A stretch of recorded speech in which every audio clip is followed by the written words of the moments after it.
இன்னைக்கு நியூஸ் பேப்பர்ல என்ன இம்பார்ட்டன்ட் நியூஸஸ் இருக்கு அப்படின்னு சொல்லி பார்ப்போம். ஸோ நமக்கு தொடர்ச்சியா பார்த்தீங்க அப்படின்னா, இந்த ஹிமாலயன் ஸ்டேட்ஸ்ல டிசாஸ்டர்ஸ் அப்படிங்கிறது ஃப்ரீக்வெண்ட்டா வந்துட்டே இருக்கு. ஓகேங்களா? ஃபர்ஸ்ட் பார்த்தோம்னா நமக்கு தராலி கிராமத்துல வந்து பார்த்துருந்தோம். அதுக்கப்புறமா ஜம்மு அண்ட் காஷ்மீர்ல கிஸ்துவார் அப்படிங்கிற region.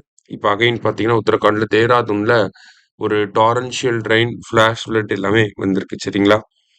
So again and again பார்த்தீங்கன்னா, நமக்கு கிளவுட் பர்ஸ்ட் அப்படிங்கிறது ஒரு முக்கியமான ரீசனா இருக்கு. கிளவுட் பர்ஸ்ட்டை பொறுத்த வரைக்கும் நம்ம பார்த்துருக்கோம். அதாவது ஒரு 10லிருந்து 20 ஸ்கொயர் கிலோமீட்டர் இருக்கக்கூடிய ஏரியால 1 மணி நேரத்துக்கு 10 சென்டிமீட்டர் மழை பெஞ்சுது அப்படின்னா, நம்ம அதை கிளவுட் பர்ஸ்ட் அப்படின்னு சொல்றோம். ரீசெண்டா ஐஎம்டி என்ன சொல்லியிருந்தாங்க அப்படின்னா, இந்தியாவுல கிளவுட் பர்ஸ்ட்டை தாண்டி மினி கிளவுட் பர்ஸ்ட் அப்படிங்கிற இந்த ஈவென்ட்டுமே அதிகமா நடக்குது அப்படிங்கிறத சொல்லியிருந்தாங்க. இப்போ மினி கிளவுட் பர்ஸ்ட்னா என்ன அப்படின்னு சொல்லி பார்த்தீங்கன்னா, அதே 1 மணி நேரத்துல 10 டூ 20 ஸ்கொயர் கிலோமீட்டர்ல 5 சென்டிமீட்டர் மழை பெஞ்சது அப்படின்னா, அதை நம்ம மினி கிளவுட் பர்ஸ்ட் அப்படின்னு சொல்லி சொல்றோம். ஓகேங்களா?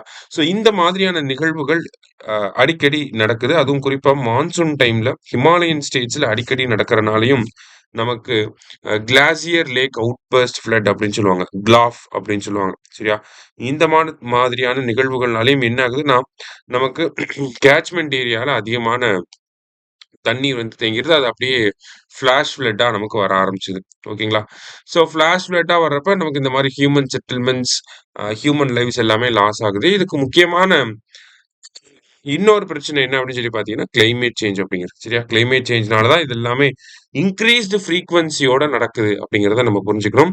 அதே மாரி ஹியூமன் என்க்ரோச்மென்ட் இன் கேட்ச்மென்ட் ஏரியாஸ் அப்படிங்கிறதுனால தான் இந்த மாதிரி வீடுகள்லாம் அடிச்சுட்டு போறது, அந்த மாரியான விஷயங்கள் எல்லாமே நடக்குது நமக்கு. சரிங்களா? ஸோ ரிப்பீட்டடா வரக்கூடிய ஒரு விஷயம்.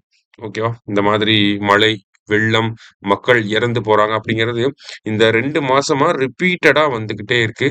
ஸோ அது ரிலேட்டடா நமக்கு இதோட இம்பாக்ட்ஸ் பேஸ் பண்ணி கூட நமக்கு கொஸ்டின் பிரிலிம்ஸ் அண்ட் மெயின்ஸ்ல கேட்கலாம். சரிங்களா? ஏன்னா போன குரூப் 1ல என்ன கேட்டிருந்தாங்க அப்படின்னா, எர்த்குவேக்னால என்ன இம்பாக்ட் ஏற்படும் அப்படின்றத கேட்டிருந்தாங்க. அந்த மாதிரியான பாயிண்ட் ஆஃப் வியூல கூட நமக்கு கேட்கறதுக்கு வாய்ப்புகள் இருக்கு. அதையும் தயார் பண்ணி வச்சுக்கங்க. சரியா? மத்தபடி பார்த்தீங்க அப்படின்னா, Tamil Nadu inks MOU with Centre Val de Loire to boost tourism and cultural exchange அப்படின்னு சொல்லி குடுத்திருக்காங்க. சரியா? என்ன பண்ணியிருக்காங்க தமிழக அரசாங்கம் அப்படின்னு சொல்லி பார்த்தீங்கன்னா, பிரெஞ்சு நாட்டுல இருக்கக்கூடிய ஒரு மாநிலமாக இருக்கக்கூடிய வால்டி லாயர் அப்படிங்கிற அந்த பகுதியோட ஒரு எம்ஓயு புரிந்துணர்வு ஒப்பந்தம், மெமரண்டம் ஆஃப் அண்டர்ஸ்டாண்டிங் அப்படிங்கிறத கையெழுத்திட்டிருக்காங்க. ஓகேவா?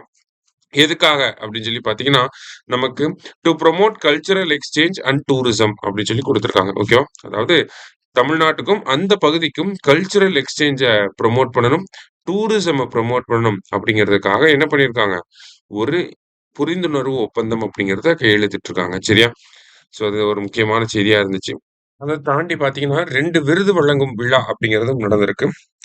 விழாவ பொறுத்தவரைக்கும் பார்த்தீங்கன்னா, வாழும் பொக்கிஷம் விருது அப்படின்னு கலை பொக்கிஷம் விருது அப்படின்னு சொல்லக்கூடிய லிவிங் கிராஃப்ட் ட்ரெஷர் அவார்ட் அப்படிங்கிறத ஒரு 7 பேருக்கு நம்ம முதலமைச்சர் வந்து வழங்கியிருக்காரு.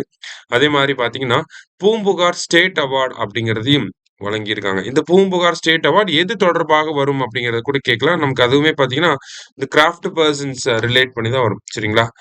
லிவிங் கிராஃப்ட் ட்ரெஷர் அவார்ட் அப்படிங்கிறத 7 பேருக்கு வழங்கியிருக்காரு. அவங்க எல்லாருமே பார்த்தீங்கன்னா, 65 வயசுக்கு மேல இருக்கக்கூடிய ஆட்களா இருப்பாங்க. அந்த 7 பேருமே. 65 வயசுக்கு மேல இருக்கவங்களுக்கு தான் அந்த வாழும் பொக்கிஷம் விருது அப்படிங்கிறது வழங்கப்படுது.